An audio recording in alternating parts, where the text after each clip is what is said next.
सर्वमंगल मांगल्ये शिवे सर्वार्थ साधिके शरण्ये त्र्यंबके गौरी नारायणी नमोस्तुते।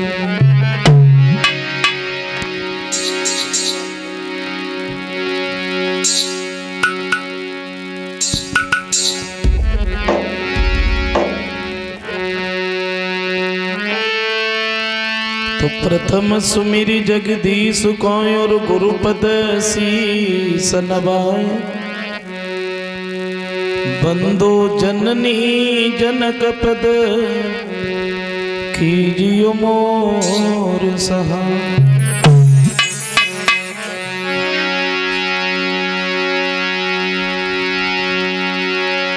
तो अंजनी सुत बंदन करूं महावीर बजरंग। विनती है ये दास की तुम रहो हमेशा संग। बोलिए गोविंद भगवान की।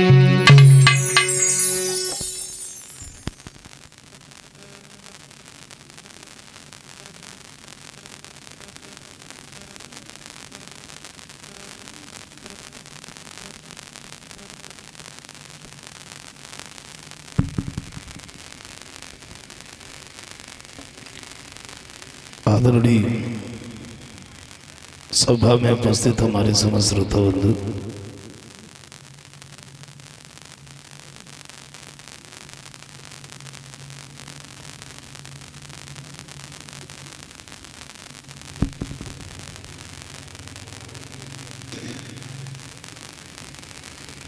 आइए गौर करते हैं कथा की तरफ। आज ही श्रीमद् भागवत कथा का जो विराम का दिवस है,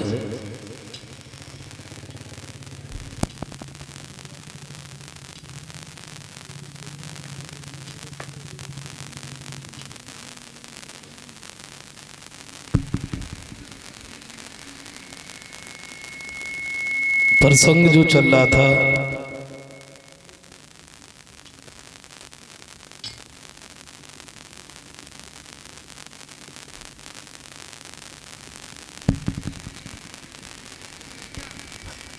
भगवान श्री कृष्ण के बारे में।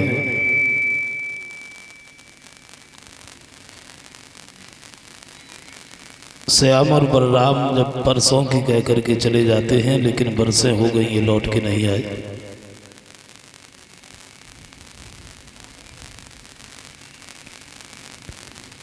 भगवान कन्हैया ने उद्धव को भेजा है पत्र देकर के वृंदावन के लोगों को जाके समझा देना।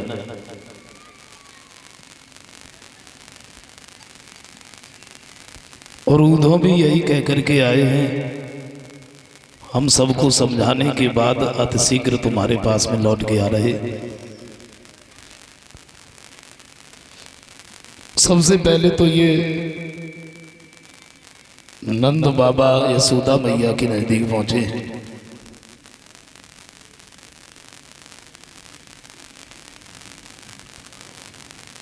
सारी रात उस जगह पर रुके हैं।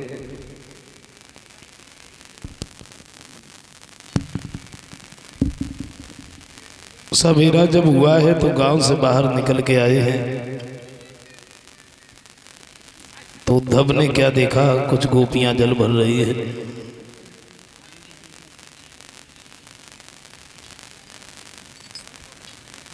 लेकिन ये श्याम सुंदर के ध्यान में इतनी लीन है,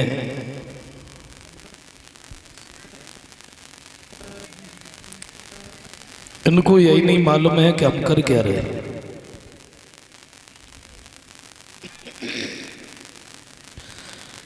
किसी ने अगर अपना घड़ा जल में डुबो दिया है तो ऊपर खींचने का ध्यान नहीं है। किसी ने अगर अपना घड़ा भर करके अपने सिर पर रख लिया तो घर जाने की याद नहीं है। श्याम सुंदर के बारे में बातें करती हैं बहन। कहाँ कन्हैया परसों की कह करके चले गए, लेकिन बरसें हो गई ये लौट के नहीं आए। और अब मुझे ऐसा लगता है कि श्याम सुंदर अब आएंगे भी नहीं। दूसरी गोपी कहती है ऐसा नहीं होगा कि कन्हैया ना आए, वो जरूर आए लेकिन अभी नहीं आए।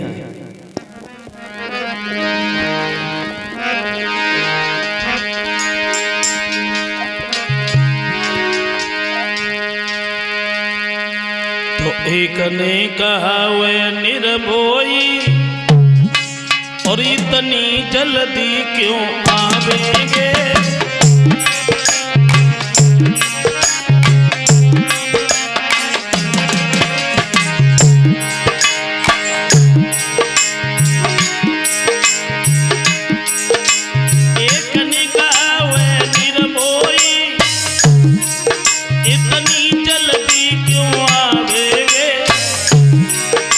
जब आवेंगे उनके फिर ही सब तड़प तड़प मर जावेंगे।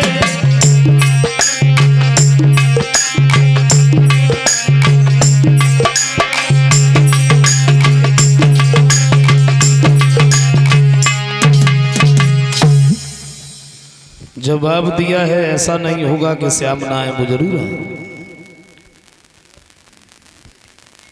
लेकिन तब आएंगे जब उनका कोई चाहने वाला ही नहीं रहेगा। दूर से खड़े खड़े उद्धव देख रहे हैं। ललिता की नजर उद्धव के ऊपर पड़ गई तो क्या देखा है, वही रथ है, वही पीताम्बर है। एक बार तो ये सोचा कि हमें ऐसा लग रहा है कि श्याम सुंदर ही आ गया। नजदीक जाके जब देखा है तो खड़े की खड़े रह गए। क्या तुम्हारा नाम क्या है, तुम कहां से आए? तो उद्धव कहते हैं बहनाओ।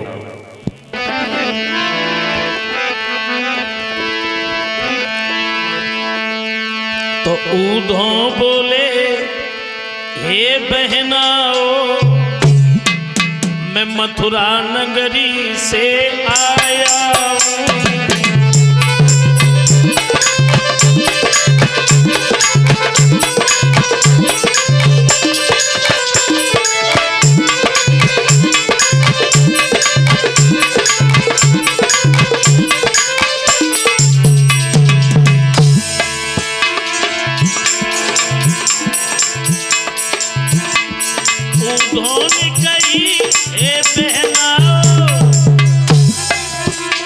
मथुरा नगरी से आया हूँ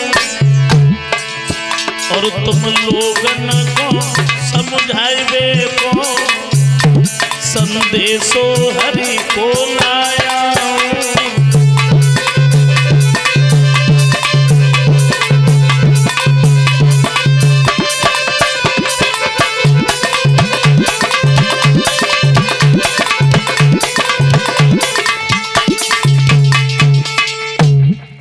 एक बात कही है, मैं मथुरा से आया।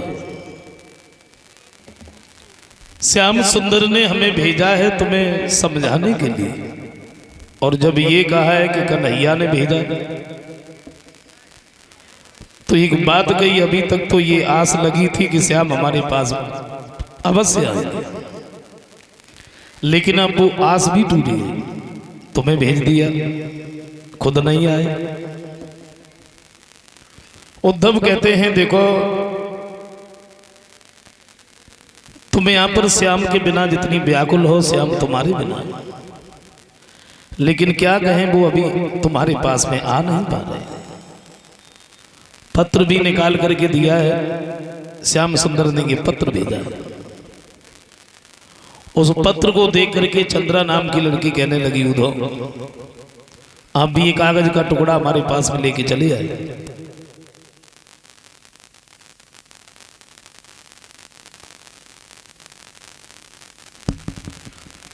लेकिन तुम्हें एक बात नहीं मालूम है,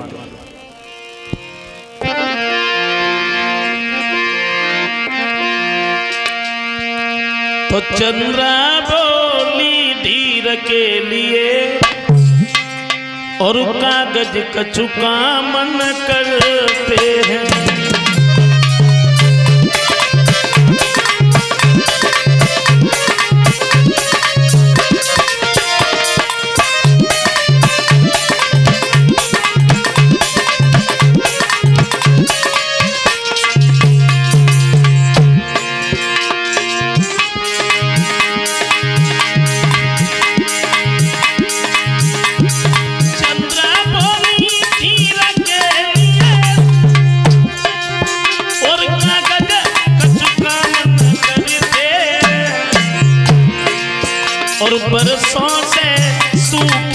बड़े भये, पत्तों से कुआं न भरते हैं।